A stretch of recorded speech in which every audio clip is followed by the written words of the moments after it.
नमस्कार, स्वागत है आप सभी का। आप देख रहे हैं इंडिया डेली का डिजिटल प्लेटफॉर्म। आपके साथ मैं हूं मोनिका सिंह। राजस्थान भारत का क्षेत्रफल के हिसाब से सबसे बड़ा राज्य है, लेकिन पानी के मामले में ये सबसे कमजोर राज्यों में गिना जाता है।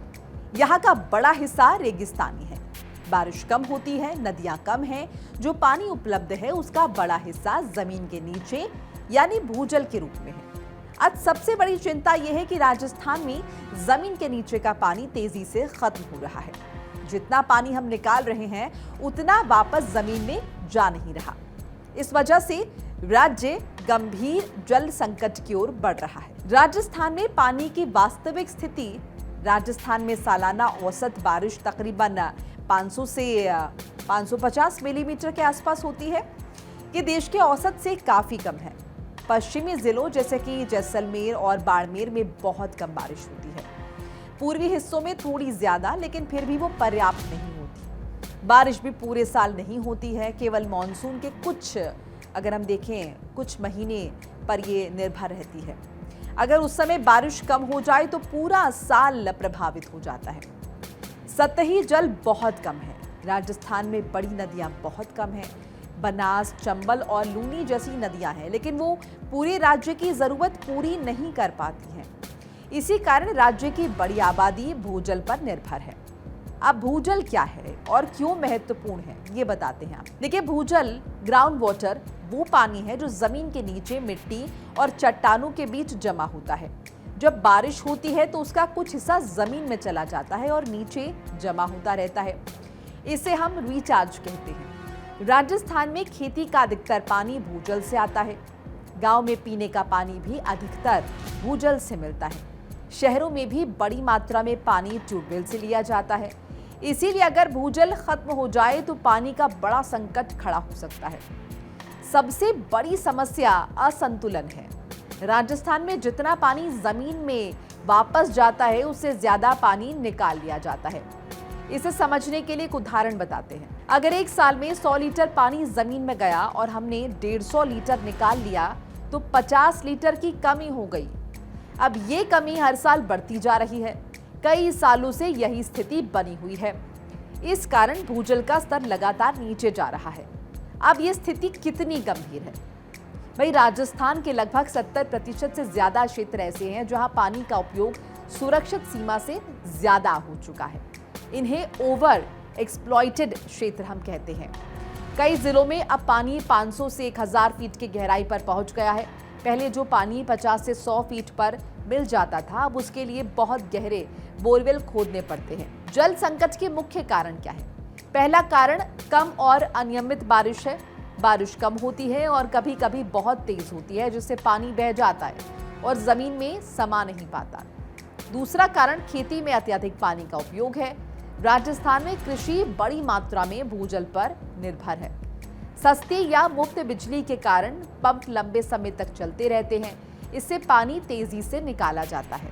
अच्छा, तीसरा कारण बढ़ती जनसंख्या और शहरीकरण है। शहरों का विस्तार हो रहा है।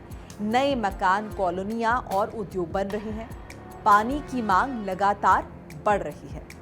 जब पाइपलाइन से पर्याप्त पानी नहीं मिलता तो लोग निजी बोरवेल लगवा लेते हैं। चौथा कारण बताते हैं, पारंपरिक जल स्रोत का नष्ट होना। पहले राजस्थान में तालाब, जोहड़, कुएं और बावड़ियां बड़ी संख्या में थे। ये बारिश का पानी रोककर जमीन में पहुंचाते थे, लेकिन अतिक्रमण और देखभाल की कमी से ये सूख गए या फिर खत्म हो गए। पांचवा कारण पशुधन की बड़ी संख्या है। राजस्थान में गाय, भैंसे, ऊंट और भेड़ की संख्या बहुत ज्यादा है। अब इन्हें भी पानी की जरूरत होती है, जिससे पानी की मांग और बढ़ती है। पानी की गुणवत्ता भी खराब हो रही है। कई क्षेत्रों में पानी में फ्लोराइड की मात्रा ज्यादा है। इससे दांत और हड्डियों की बीमारी हो सकती है। कुछ इलाकों में पानी खारा या कठोर हो गया है। इसका मतलब यह है कि जहां पानी है भी वो हमेशा पीने योग्य नहीं है। जल संकट के प्रभाव की बात करते हैं। सबसे पहले असर आम लोगों पर पड़ता है। गांव में महिलाएं कई किलोमीटर दूर से पानी लाती हैं। शहरों में टैंकर्स पर निर्भरता बढ़ती जा रही है। पानी महंगा होता जाता है। किसानों पर इसका गंभीर असर पड़ रहा है। बार बार गहरे बोर करवाने पड़ते हैं, खर्च बढ़ता है, फसल खराब होती है, कर्ज बढ़ता जाता है। जाहिर है उद्योगों पर भी असर पड़ता है। जहां पानी की कमी होती है वहां उद्योग स्थापित करना कठिन हो जाता है।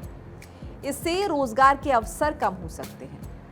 अगर स्थिति और बिगड़ती है तो लोगों को पलायन करना पड़ सकता है। सरकार द्वारा उठाए गए कदमों की बात करें तो वर्षा जल संचयन को बढ़ावा दिया जा रहा है। नए भवनों में छत का पानी जमीन में भेजने की व्यवस्था की जा रही है। तालाबों और जोहड़ों को फिर से जीवंत करने की कोशिश हो रही है। जल जीवन मिशन के तहत हर घर तक नल से पानी पहुंचाने की योजना चल रही है। भूजल रिचार्ज के लिए विभिन्न संरचनाएं बनाई जा रही हैं। अब आगे क्या करना जरूरी हो जाता है? खेती में कम पानी वाली फसलें अपनानी चाहिए। ड्रिप और स्प्रिंकलर सिंचाई का उपयोग बढ़ाना चाहिए। अनियंत्रित बोरवेल पर नियंत्रण जरूरी है। हर घर में वर्षा जल संचयन अनिवार्य किए जाने चाहिए। समाज को भी जिम्मेदारी लेनी होगी। नल खुला ना छोड़ना, पानी का अनावश्यक उपयोग ना करना और स्थानीय जल स्रोत की रक्षा करना जरूरी है। देखिए, जाहिर है राजस्थान का जल संकट केवल प्राकृतिक समस्या नहीं है, ये मानव गतिविधियों और बढ़ती मांग का भी परिणाम है। पानी सीमित संसाधन है, भूजल अनंत नहीं है। अगर हम उसे लगातार निकालते रहेंगे और वापस भरने की व्यवस्था नहीं करेंगे तो आने वाले वक्त में स्थिति और गंभीर हो सकती है। ऐसे में जरूरत है संतुलन की। जितना इस्तेमाल हो उतना ही संरक्षण हो और उतना ही रिचार्ज भी हो, तभी राजस्थान का भविष्य सुरक्षित रह पाएगा।